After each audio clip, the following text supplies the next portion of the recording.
कोहिनूर, ये नाम सुनते ही शायद दुनिया के सबसे मशहूर और कंट्रोवर्शियल हीरे की तस्वीर दिमाग में आती है ना? इसकी कहानी में इतने उतार चढ़ाव हैं, इतनी परतें हैं कि सदियां बीत गईं, लेकिन इसके लिए लोगों की दिलचस्पी जरा भी कम नहीं हुई है। तो चलिए आज इस लाजवाब हीरे की पूरी कहानी को समझने की कोशिश करते हैं। लेकिन इसकी हजारों साल पुरानी हिस्ट्री में जाने से पहले सीधे उस सवाल पर आते हैं जो आज भी सबसे ज्यादा पूछा जाता है। आखिर ये कोहिनूर भारत से बाहर गया कैसे? क्या इसे चोरी किया गया था या फिर इसे जबरदस्ती छीन लिया गया था? आज हम इसी गुत्थी को सुलझाने की कोशिश करेंगे। देखिए, कोहिनूर का इतिहास कोई 100-200 साल पुराना नहीं है। कुछ लोग तो मानते हैं कि ये 5000 साल से भी ज्यादा पुराना है। ये मुगलों के खजाने की शान हुआ करता था, फिर फारसी शासक इसे लूट कर ले गए और उसके बाद ये सिख साम्राज्य का गौरव बना। मतलब ये सिर्फ एक पत्थर नहीं है, इसने साम्राज्यों को बनते और बिगड़ते हुए देखा है। तो सवाल ये है कि इसकी शुरुआत हुई कहाँ से?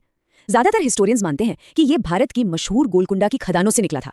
ये वही जादुई खदानें हैं, आप जानते हैं, जहां से दुनिया को होप डायमंड जैसे कई बेमिसाल हीरे मिले, और कोहिनूर उन्हीं में से एक था, शायद सबसे चमकदार। लेकिन कोहिनूर के इस चकाचौंध के पीछे ना एक गहरा अंधेरा राज भी छिपा हुआ है।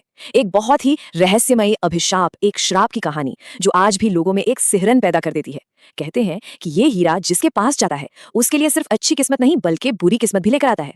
और वो कहानी ये है कि जो भी पुरुष इसे पहनेगा उसका सब कुछ, उसका साम्राज्य, उसकी जिंदगी, सब कुछ तबाह हो जाएगा।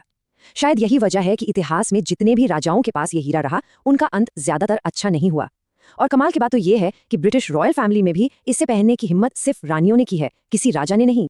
और अब कहानी उस मोड़ पर आती है जहां से कोहिनूर का सफर पूरी तरह से बदल गया। साल था 1849। ब्रिटिश ईस्ट इंडिया कंपनी ने पंजाब पर कब्जा कर लिया और सिख साम्राज्य का अंत हो गया, और इसी के साथ कोहिनूर पर भी अंग्रेजों का कब्जा हो गया। और फिर ठीक अगले ही साल इसे महारानी विक्टोरिया को एक तोहफे की तरह पेश किया गया। कहते हैं कि वो भी इसकी चमक देखकर हैरान रह गई थी। तो ये जो पूरी प्रोसेस थी, इसे बस 2 आसान स्टेप्स में समझाया जा सकता है। स्टेप 1, लड़ाई के बाद पंजाब पर कब्जा किया गया। स्टेप 2, कब्जे में जो भी कीमती चीजें मिली उन्हें अपनी रानी को भेंट कर दिया गया। आज जो भी इंटरनेशनल विवाद है ना, उसकी जड़ यही 2 स्टेप्स हैं। सवाल यह है कि क्या ये प्रोसेस कानूनी थी या बस एक ताकतवर की मनमानी? और यहीं से कोहिनूर की कहानी पास से निकलकर हमारे प्रेजेंट में आ जाती है। ये सिर्फ इतिहास का एक किस्सा नहीं है दोस्तों, आज भी इस हीरे के असली मालिकाना हक को लेकर एक बहुत बड़ी इंटरनेशनल बहस छिड़ी हुई है। एक ऐसी बहस जो भारत और यूनाइटेड किंगडम के रिश्तों में एक कांटे की तरह चुभती है। इस बहस में 2 मेन साइड्स हैं।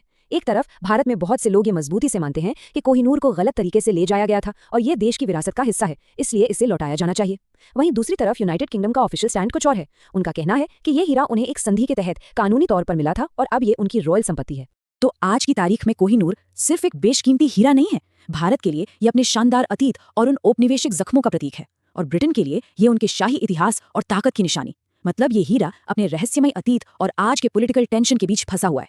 तो फिर कोहिनूर का भविष्य क्या है? क्या ये कभी अपनी जन्मभूमि यानी भारत वापस लौटेगा, या फिर ये हमेशा के लिए इतिहास के पन्नों में एक रहस्य, एक विवाद और 2 देशों के बीच तनाव का एक बड़ा सिंबल बना रहेगा?